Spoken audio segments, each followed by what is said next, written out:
আসসালামু আলাইকুম সম্মানিত ভিউয়ার্স, নতুন আর একটা ভিডিওতে আপনাদের স্বাগত জানাচ্ছি। বিশেষ করে আমার এই চ্যানেল থেকে আহ, অনেক ভিডিও আমি দিয়েছি নাসিরউদ্দিন পাটোয়ারির বিষয় নিয়ে। তো নাসিরউদ্দিন পাটোয়ারির বিষয় নিয়ে আমি কোনো কথা বলতে আসলে চাইছিলাম না, বা কোনো ভিডিও বানাবো এই ধরনের কোনো ইচ্ছা আমার ছিল না। কিন্তু তিনি মির্জা আব্বাসের কাঠি দিতে দিতে এখন শেষ পর্যন্ত তারেক রহমানেরও কাঠি দেওয়া শুরু করছে। কিরকম কাঠি দিচ্ছে সেটা আপনারা একবার শুনে দেখুন, তাহলেই বুঝতে পারবেন। এই যে কাগজে বাঘ বেলুন ফুস করে ফুটা হয়ে যাবে, নাম জানেন আপনারা? এই আপনি তো দুষ্টু আছেন। তারেক রহমান, ওনারা ভয় পাওয়ার কোনো কারণ নাই। উনি যেখানে মেডিকেল আছে ওইখানে মেডিকেল বানাইতে চায়, যে জায়গায় লিচু নাই ওই জায়গায় লিচু লিচু চাষ করতে চায়, যে জায়গায় আম নাই ওই জায়গায় আম চাষ করতে চায়, যেখানে ইপিজেড আছে ওইখানে ইপিজেড বানাইতে চায়। তো বুঝছেন তো কেমন ধরনের প্ল্যান? তো এই জন্য আবার বলে বসে নাকি যে ঢাকা বিশ্ববিদ্যালয় একটা ঢাকা বিশ্ববিদ্যালয় বানাইতে চায়, ওরা ছাত্র দলের জন্য বানাইতে চায়।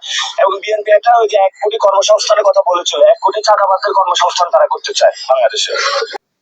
সম্মানিত ভিউয়ার্স, কথাগুলো শুনলেন। আহ, তিনি কোন লেভেলের নেতা, আর একজন প্রধানমন্ত্রী, বর্তমান প্রধানমন্ত্রী তারেক রহমান, তার সম্পর্কে কি কথা উনি বলছেন।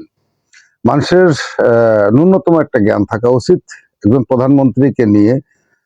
এই ধরনের আহ, মানে কটূক্তি আমি বলবো না, এই ধরনের মানে রঙ্গরস করার কতটুকু অধিকার আছে তার।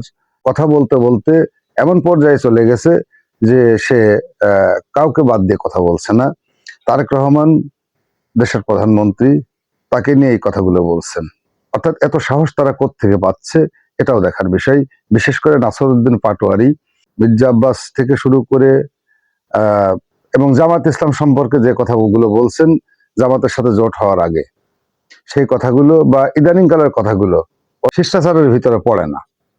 তারেক রহমানকে নিয়ে যে এই কথাগুলো বলছে, এখন যদি তার বিরুদ্ধে অ্যাকশনে যাই, যে একজন প্রধানমন্ত্রীর বিরুদ্ধে যে এই ধরনের কথাবার্তা, প্রধানমন্ত্রী বললেই বলতেই পারে, সে চাইতেই পারে, যে কোনো একটা জিনিস করতেই পারে, এটাই তো কাজ সরকারের। সেই সরকার নিয়েও তিনি সমালোচনা করছেন। আমাদের গ্রাম্য ভাষায় একটা কথা আছে, ফকিরের দিতে দিতে যেদিন সিপাইকে দেবে সেদিন ঠিক হাতে হ্যান্ডকাপ পড়ে যাবে। এটা আমাদের গ্রাম্য ভাষা। তো সেই কথাটা আমার মনে পড়ছে, নাসিরউদ্দিন পাটোয়ারি কাঠি দিতে দিতে দিতে দিতে এমন জায়গায় কাঠি দেওয়া শুরু করছে তারেক রহমানের নামে। আমার কথা হলো, তারেক রহমান সে যেমনই লোক হোক, তার ইচ্ছাটা তো থাকতে হবে। নাসিরউদ্দিন পাটোয়ারি যে চাঁদাবাজদের কর্মসংস্থানের কথা বলছেন, উনি কি ভালো মানুষ? ওনারা তো চাঁদাবাজের মানে আস্তানা গেয়ে বসেছিল 2024 সালের 5ই আগস্টের পরে। না হলে এই নাসিরউদ্দিন পাটোয়ারি মির্জা আব্বাসের মতন একজন প্রতিষ্ঠিত লোকের সেই আসন থেকে নির্বাচন কিভাবে করেন?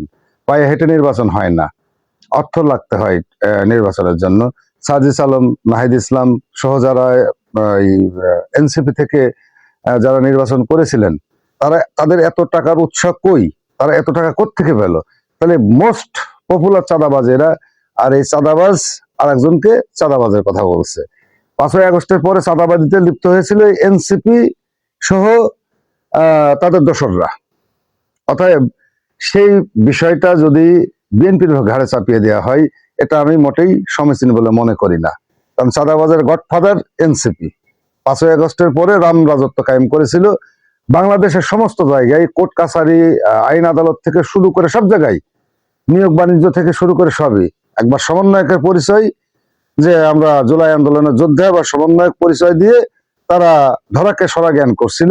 বর্তমানে এই নাসিরউদ্দিন পাটোয়ারি সে কথাগুলো বলে বেড়াচ্ছেন, এবং সাজিস আলমও দেখলাম যে বিভিন্ন মানে জায়গায় বক্তব্য দিয়ে বেড়াচ্ছেন, যেগুলোর প্রতিবাদ ইতিমধ্যে শুরু হয়েছে।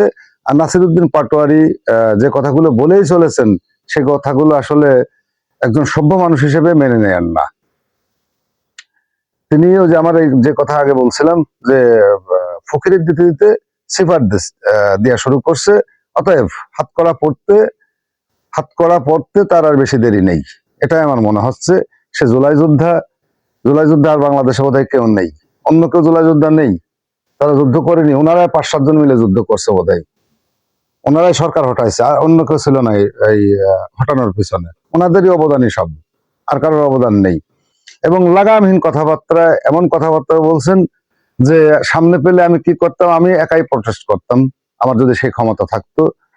কিন্তু সেই ক্ষমতাটা আমার নেই, কিন্তু ক্ষমতার প্রয়োগ অবশ্যই তার বিরুদ্ধে হবে। আপনারা দেখবেন যে আমি ভিডিওটা করছি ওনার বিরুদ্ধেই। তো ওনার কি ব্যবস্থা হয় এবং ওনার পরিণতি কি হয় শেষ পর্যন্ত, সেটা আপনারা ধৈর্য ধরে থাকুন, অবশ্যই দেখতে পারবেন।